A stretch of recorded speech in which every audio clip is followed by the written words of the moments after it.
دوای ئەوەی لە 12 نیسانی ئەم ساڵ پارێزگاری موسەنا دۆزینەوەی ژمارەیەک گۆڕی بە کۆمەڵی ئەنفالکراوەکانی کوردستان لە بیابانەکانی سەماوە ڕاگەیاند، تیمەکانی وەزارەتی شەهیدانی هەرێم با مانگی لەگەڵ دەستەی شەهیدانی عێراق پرۆسەی هەڵدانەوەی یەکێک لەو گۆڕانە دەستی پێکرد. ئێستا کە ئەوەی دۆزراوەتەوە سێ گۆڕی بە کۆمەڵە، ئێستا ئەوی گۆڕێکە هەڵدراوەتەوە تەنها ژن و مناڵی تێدا. ئێستا خۆم کە سەیری ڕوفاتەکانی ئەنفالم کرد، ژنێکە کەس خۆی بۆ ڕناگیرێت، ژنێکە مناڵێکی مەمخۆر، مناڵێکی 6 مانگەی لە باوەشە و ڕەمی کراوە. قسەم لەگەڵ پارێزگاری سەماوە کرد، ئەڵێ شوێنی تریشمان هەیە، تەنها ئەو سێ گۆڕە نییە. دیارە شاید حاڵەکان ئێخباریان کردووە چوونەتە لای پارێزگاری سەماوە کە شوێنی تریشەیە ڕوفاتیاب. ئێمە بەردەوام دەبین. بەرپرسانی دەستەی شەهیدانی عێراق ئاماژە بۆ دەکەن ژمارەیەکی زۆر لە گۆڕی بە کۆمەڵ لەلایەن تیمەکانمانەوە هەڵدراونەتەوە، بەڵام هیچیان وەکو ئەم گۆڕە کاریگەری نەبووە. هذه المقبرة وهذه الحادثة وهذه الكارثة يعني تعتبر متميزة من حيث الكوارث حقيقة. گۆڕە بە کۆمەڵەکان کارەساتێکی ئەجگار گەورەیە و فەرمانگەی کاروباری گۆڕە بە کۆمەڵەکان ئەم گۆڕە بە کۆمەڵی هەڵداوەتەوە و هەموو ئەو گۆڕە بە کۆمەڵانەی کە تا ئێستا هەڵدراونەتەوە هیچیان وەکو ئەمە نین، چونکە ئەم گۆڕە هیچ پیاوێکی تێدا نییە و هەمویان ژن و مناڵن، هیچ تاوانێکیشیان نییە و نەکردووە. دوای دەرهێنانی ئێسک و پرووسکەکانی ناو ئەم گۆڕە دوو گۆڕی بە کۆمەڵی تریش لە نزیک ئێرە هەن، ئەوانی شەڵ ئەدەینەوە. ژمارەی ئێسک و پرووسکی ناو ئەم گۆڕە لە هی 100 کەس زیاترە و لەوانەشە ژمارەکە بگاتە 150 بۆ 170 کەس.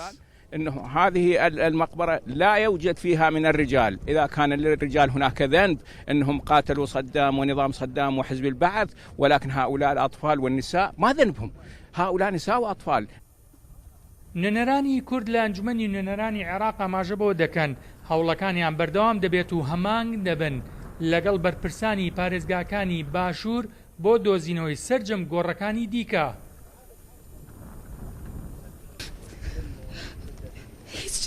هیچ وجدانێک ئەمە قبول ناکات.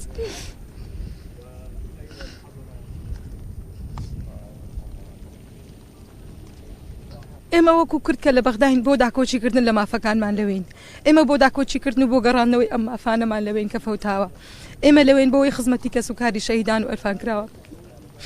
حقيقة هناك عدة مقابر جماعية راح يتم عن الكشف عنها قريبا. الجريمة بشعة. چەندین گۆڕی بە کۆمەڵی تر هەن کە بەم جوانە هەڵ ئەدرێنەوە. تاوانێکی زۆر قێزەوەنە و قورسە مرۆڤ بتوانێت بە وشەیەک وەسفی بکات.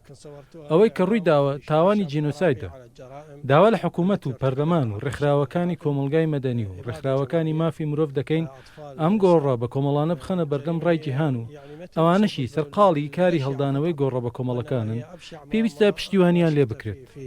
بصراحة نسأل الله أن الرحمة والغفران لكل شهدائنا وشهداء المقابر الجماعية بوجه الخصوص.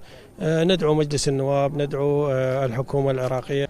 تاوانەکانی ڕژێمی بەعەس دەرحەق بە کورد دەستی لە ژن و منداڵیش نەپاراستووە، بۆیە ئەم گۆڕە بە کۆمەڵە ئەوە نیشانەدات کە مناڵی ساوەش زندە بەچاڵ کراوە. هەوڵەکانی وەزارەتی شەهیدانی حکومەتی هەرێمی کوردستان و نوێنەرانی کورد لە عێراق بەردەوامە بۆ دۆزینەوەی سەرجەم گۆڕە بە کۆمەڵان و گەڕانەوەی ڕەفاتەکان بۆ زێدی خۆیان. بێستون سەلام، کورسات نیوز، بیابانەکانی پارێزگای موسەنا.